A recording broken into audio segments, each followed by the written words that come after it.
ঠিক আছে, মানে আমার ঠিক আছে দাড়ি না পটগানটা তারপরে আমরা পটগানটা দিব।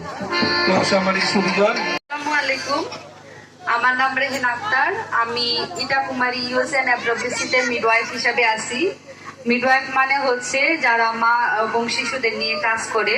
আমাদের কাজটা হচ্ছে একটা মাকে গর্ভকালীন সময়ে চেক আপ দেওয়া, তারপরে হচ্ছে ডেলিভারি সেবা দেওয়া এবং প্রসব পরবর্তী সেবা দেওয়া এবং হচ্ছে তাদেরকে হচ্ছে তাদের সুস্বাস্থ্য নিশ্চিত করা এবং তারা পুরা গর্ভকালীন সময়ে কিভাবে হচ্ছে একটা সুস্থ সন্তান জন্মদান করতে পারে সে বিষয়ে হচ্ছে আমরা তাদেরকে স্বাস্থ্য শিক্ষা দিয়ে থাকি এবং পাশাপাশি আমরা আমাদের প্রজেক্ট থেকে বিনামূল্যে তাদেরকে ওষুধপত্র, তারপরে হচ্ছে রক্ত পরীক্ষা, প্রস্রাব পরীক্ষা, এই সেবাগুলো দিয়ে থাকি এবং আমরা হচ্ছে এই ক্লিনিক